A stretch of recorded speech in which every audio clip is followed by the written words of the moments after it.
Salut à tous. Aujourd'hui, on s'occupe de lui. Donc, il a un problème. Son potard de droite ne fonctionne plus. C'est un encodeur numérique. Et la cause, c'est qu'il est tombé dessus, donc face avant. Donc, on va regarder ce qu'il a. J'ouvre ça et je vous retrouve tout de suite. Bon, on voit pas super bien sur la vidéo, mais en fait, on voit bien qu'il a un méchant POC. Enfin, toute la platine là, c'est un peu plié vers l'arrière et enfoncé à partir de celui-là. Et là, en fait, dès qu'on regarde derrière, en fait, quand c'est ouvert, on voit directement que celui-là, là, il est en mauvaise posture et il y a moyen qu'il soit dessoudé ou alors mort. Je vais retirer cette carte et puis on va bien voir. Voilà, donc j'ai sorti la petite carte. J'ai pas eu besoin de retirer tout le reste. J'ai juste utilisé un petit cliquet pour retirer ses vis. Ça prend pas de place et c'est très pratique. Et la panne, pas compliquée à trouver, hein. Vous voyez, le PCB est un peu endommagé là. Et juste derrière, il y a une piste. Voilà, la piste est juste coupée là. Donc pour la refaire, je vais vous montrer comment refaire ça. C'est pas très compliqué à faire.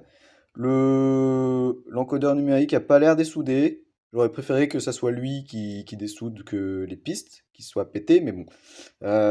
C'est réparable facile. Faut juste un peu d'expérience. On remarque aussi que c'est neuf, hein, donc ça n'a jamais été touché et qu'il y a quand même là les traces de flux. Donc le PCB n'a pas été nettoyé après soudage. Un peu laid quoi, un peu laid, on va pas se mentir. Et sinon, niveau haut de dégâts, il n'y a pas grand-chose, hein, il y a juste une petite LED qui est pliée là, mais ça, focus. Mais ça, c'est facile à réparer, il n'y a aucun problème. Et même pas besoin de refaire les soudures en vrai, hein. Niveau, enfin niveau pli du PCB là, c'est pas déconnant. Je pense que je vais pas le replier parce que ça risque de péter plus qu'autre chose. Après, il y a l'autre solution de changer la carte, mais bon, non, on va pas changer la carte pour ça.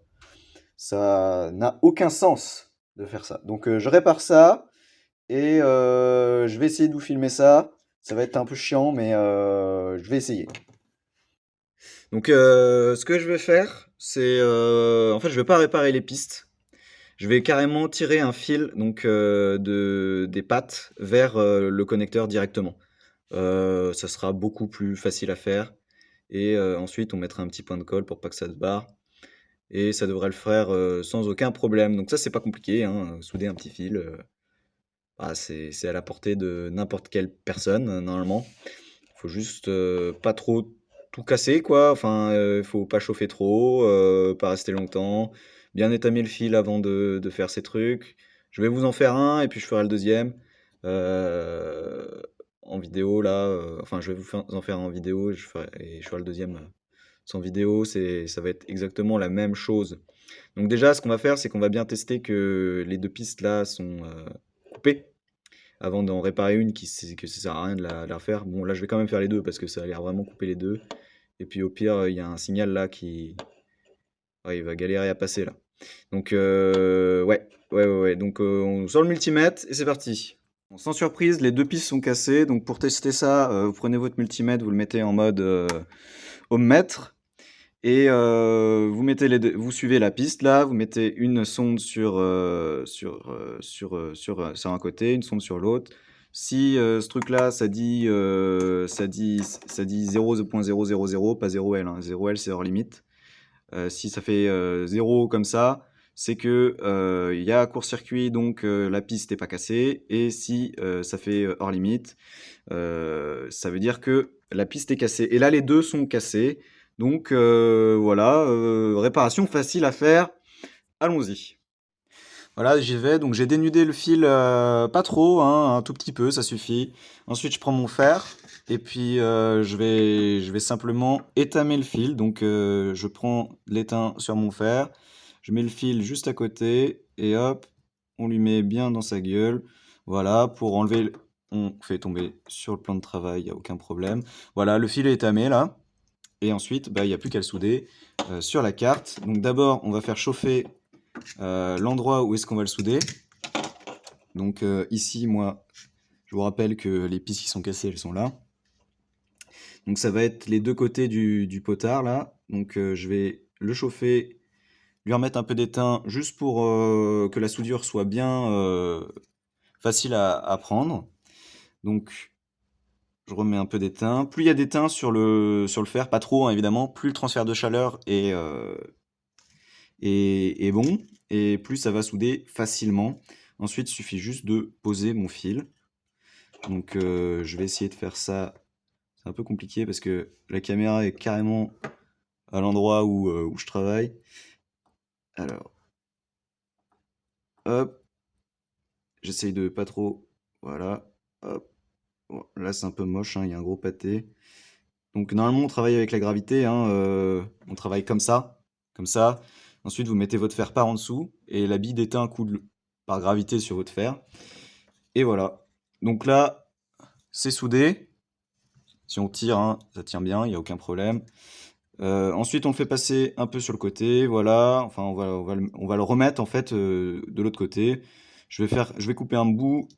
Enfin, je vais le couper, je vais le raccourcir et puis je vais étamer l'autre côté. Donc dénuder, étamer. Donc je vérifie bien que ça va sur la bonne piste, sinon c'est con. Donc c'est bien le deuxième pin qui est là, celui-ci.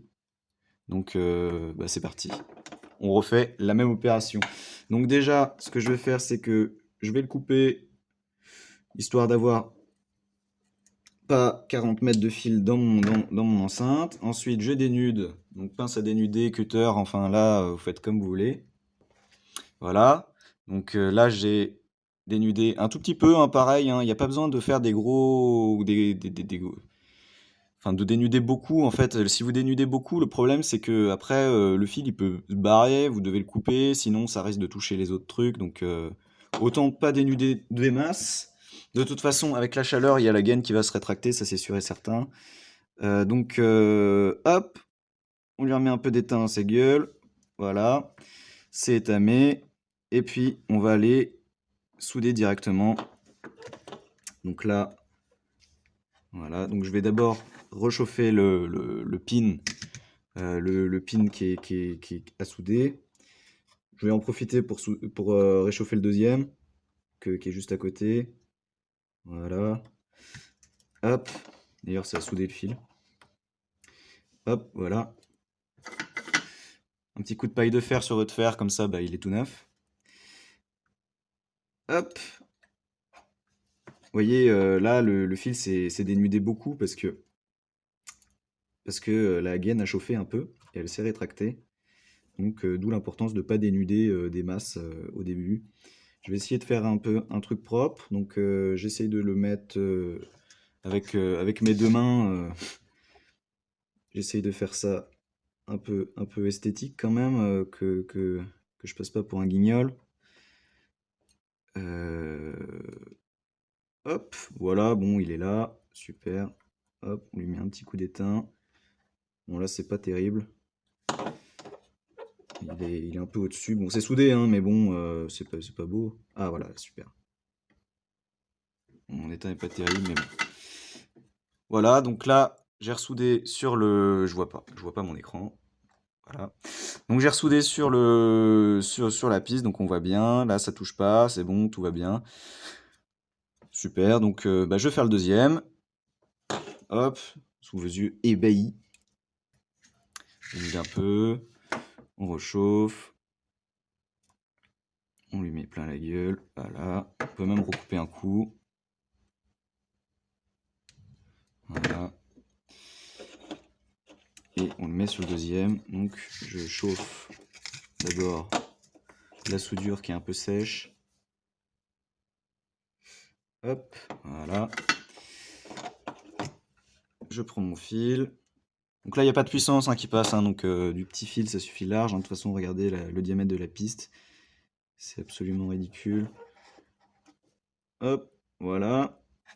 C'est soudé. On le fait passer au même endroit que l'autre. On essaye de faire un truc un peu esthétique.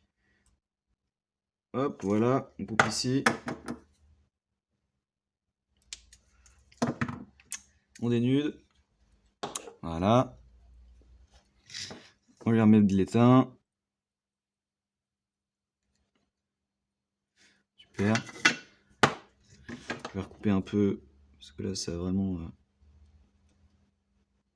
pris de l'ampleur. S'il te plaît. Si. Hop.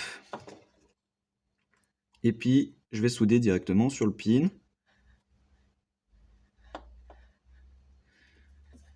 Voilà. Mets un peu d'étain sur mon fer. Pas le truc le plus esthétique que j'ai fait de ma vie, mais ça tiendra très bien. Donc voilà, c'est terminé. On a remis nos deux pistes au bon endroit. On va vérifier que c'était bien les bonnes pistes et bien les bons pins, hein. Double check. Donc celle-là, tac, tac, tac, tac, tac, tac, tac, va sur celle-là. Ouais, il n'y a aucun problème. Et la deuxième, voilà. Ok, il n'y a aucun souci.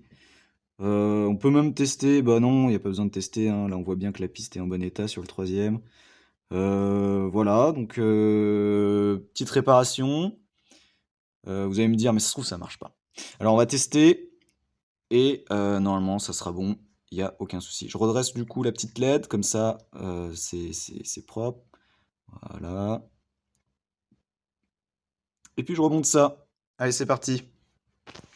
Voilà, donc c'est remonté, la petite carte est remontée, donc on va pouvoir tester.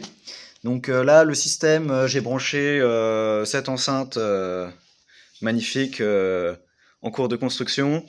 Donc le boomer est sur channel 1 et le tweeter channel 2 avec un processeur derrière. Donc bah, c'est parti. Il y a une source sonore, la musique libre. Puis on va pouvoir augmenter. Donc lui, celui-là fonctionnait. Donc oui, il fonctionne. On peut monter, baisser le son, il n'y a aucun problème. Et celui-là refonctionne. On peut monter et baisser le son.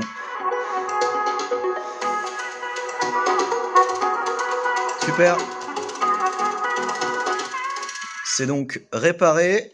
Réparation à 0 €. Franchement, je vous encourage à réparer vos trucs vous-même. Et puis à pas jeter ce genre de bécane parce que le potard marche plus. Voilà. Bon bah écoutez, je vous souhaite une très bonne fin de journée. À la prochaine.